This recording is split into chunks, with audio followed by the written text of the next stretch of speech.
आज हम बात कर रहे हैं एक चैप्टर की from the ecology section which is biodiversity and conservation. अब इस स्पेसिफिक वीडियो में हम बात करेंगे इन सीटू कंजर्वेशन के बारे में। तो चलिए पहले देखिए, जैसा कि मैंने बताया types of conservation, in situ और एक्स सीटू। इन सीटू का मतलब है हम उसे किसी भी ऑर्गेनिज्म को उसके नेचुरल एनवायरनमेंट में कंजर्व कर रहे हैं। इन द नेचुरल एनवायरनमेंट उसको बोलते हैं in situ conservation. In situ conservation का मतलब किसी भी चीज को प्रोटेक्ट करना in its natural habitat, in its natural habitat. अब इसके हमारे पास बहुत सारे अप्रोचेस हैं, जैसे कि hotspots, biosphere reserves, national park, sanctuaries or sacred groves. Hi everyone, I Dipali welcome all of you to Infinity Learn by Sri Chaitanya. आज हम बात कर रहे हैं एक चैप्टर की from the ecology section which is biodiversity and conservation. Chapter का मतलब क्या है कि हम बायोडाइवर्सिटी को कैसे कंजर्व करते हैं। बायोडाइवर्सिटी मतलब the sum total of all the animals, the plants, the micro organisms around us, right. तो बायोडाइवर्सिटी को जब कंजर्व करने की बात आती है तो उसके अंदर हमारे दो एस्पेक्ट्स आते हैं। एक आता है इन सीटू कंजर्वेशन का एस्पेक्ट, एक आता है एक्स सीटू कंजर्वेशन का। अब इस स्पेसिफिक वीडियो में हम बात करेंगे इन सीटू कंजर्वेशन के बारे में। तो चलिए पहले देखिए, जैसा कि मैंने बताया types of conservation, in situ और एक्स सीटू। इन सीटू का मतलब है हम उसे किसी भी ऑर्गेनिज्म को उसके नेचुरल एनवायरनमेंट में कंजर्व कर रहे हैं।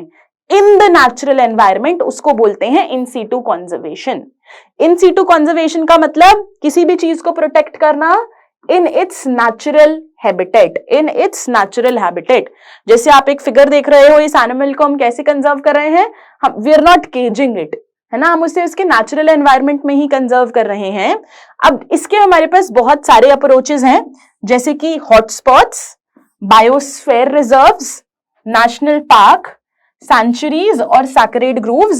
Everyone, sacred groves is something which has been deleted it is in the deleted portion, but I've kept it here so that you know it was here and now we won't study it. Okay, everyone, now if I talk about hotspots, biosphere reserves, national park and sanctuaries, we will be starting with hotspots.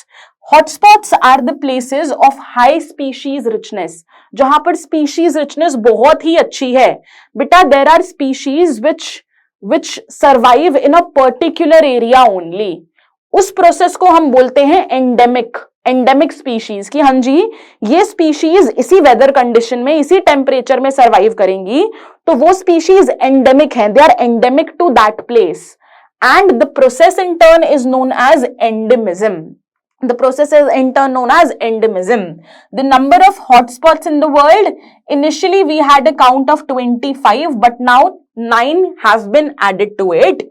Some of the hotspots which are in India are the Western Ghats, the Sri Lanka, the Indo-Burma region and the Himalayas. Whatever you see here are to the point direct questions which can appear in your board exams as well as your NEET exam, everyone. So we're talking about hotspots. Hotspots are places of extreme species richness, right? Because they have a favorable climate, they have a favorable temperature, जो कि बहुत सारी species को साथ में support कर पाता है। दूसरा देखिए, हम बात कर रहे हैं बायोस्फीयर रिजर्व की। बायोस्फीयर रिजर्व के अंदर पोचिंग, हंटिंग, ये सब चीजें अलाउड नहीं है। Number of biosphere reserves in India is 14, another good question. अब अगर हम देखें कि क्या स्ट्रैटेजी यूज होती है हमारे बायोस्फीयर रिजर्व में, so if you see this everyone, there is a core zone. इस कोर जोन के अंदर there is no human activity which is allowed. Core zone के अंदर कोई ह्यूमन एक्टिविटी अलाउड नहीं है। बाहर ये जो पिंक जोन है वहां पर ह्यूमन सेटलमेंट्स हैं, इसको हम ट्रांजिशन जोन बोलते हैं। Transition zone allows human settlements and crop cultivation, क्योंकि हम ऐसा बोलते हैं कि जो ट्राइबल है, जो फॉरेस्ट पीपल है, वो यहां पर रहकर इस पूरे फॉरेस्ट को, इस पूरे एरिया को प्रोटेक्ट कर सकते हैं without being greedy, without misusing it. इसीलिए सेंटर वाला कोर जोन है जिसमें कोई ह्यूमन एक्टिविटी पॉसिबल नहीं है। उसके आसपास बफर जोन है which is for tourism and the grazing of animals. बाहर ट्रांजिशन जोन है जहां पर these communities are settled where they can do agriculture.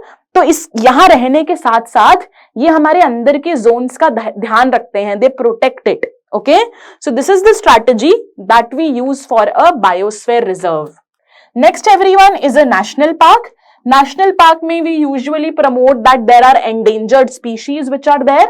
National park में आप visit कर सकते हैं, तो it's for human tourism also. Poaching is not allowed here.